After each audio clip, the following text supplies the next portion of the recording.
Hello, good morning everyone. I am Katrina Ashley Hilot from BSED 2A. And I'm Francine Nicolo Colles from BSED 2A. So today, we will tackle about the manner of articulation. So first, at the end of the lesson, the student should define the definition, what types of manner of articulation, and the references. So, hello. So lastly, we will talk about the place of articulation. And now we will talk about the manner of articulation. So what is the difference between the manner of articulation and place of articulation? So basically, the manner of articulation is how to produce sound. If we talk about the place of articulation is the where the sound produced. So the manner of articulations, it is describe how the tongue, lips, and other speech organs that are involved in making the sound contact. So there are 8 manner of articulations. So let's have first the nasal. So the nasal. Instead of simply stopping the airflow, we should reroute through the nasal cavity. So this produces like sounds So, for example, for is mom. And another example is mug.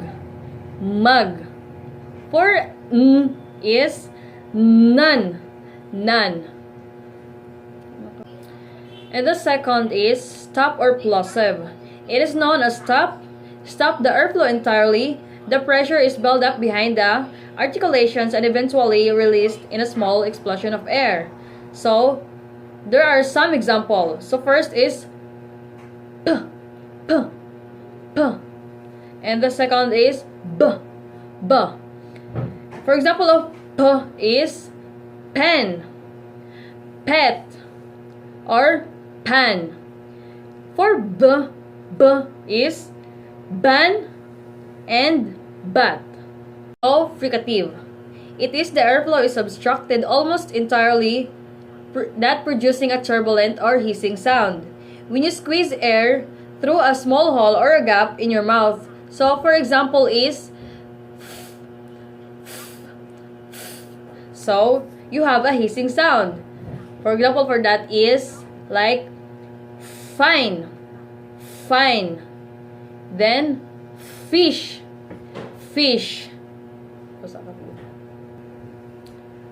Another example is z. So, for example, casual. Next is leisure. And pleasure. Those are the fricative. Is affricate. So, a constant that combines the feature of plosive and fricative. So, for example is tss. So, for example, choice. Choose. Another example is zzz. Judge and jungle. So I'll be continuing the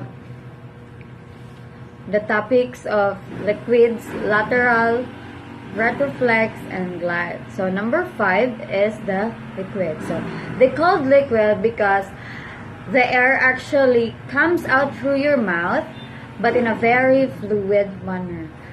So the fricatives, they have lots of frictions, is turbulent air, but the liquids are very fluid air coming off your mouth. So you have 2 liquids, which is the lateral, as in lateral. So which is the letter L. So as in like light, belly, or cough. So what happened here is the tip of the tongue touches the alveolar ridge. The air actually scope through the side of the tongue, and that's why it called the lateral. Okay. So retroflex. So It's called retroflex because when producing it, the tip of the tongue slightly bends backward, and that's what retroflex. So retro means back and flex meaning bending. So the tip of the tongue produces clear quality of the English. So r, r, r. So when describing the sound, these two are actually alveolar liquids, and the lateral is alveolar lateral, and the retroflex is alveolar retroflex. So let me give you an example. Her, like right, carry, car. Again, her, right, carry, or car. Okay, and lastly, we have a glide. So glides are the sounds produced with a relatively wide opening of the mouth and a little turbulence. These are also called a semi-vowel. So I explain why in a second. Second, in the English language is actually a W and a Y, as in way, awoke, yes, grew year. So if you think these two sounds, you're actually produced with a lot of air coming out of the mouth, really wide opening. So they call the semi-vowel.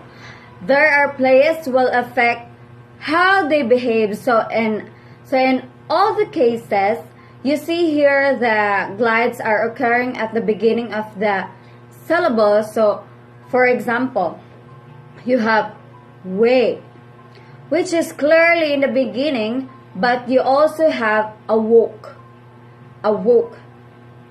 And that is why in the beginning of the syllable, the same thing here is yes, and a grew year.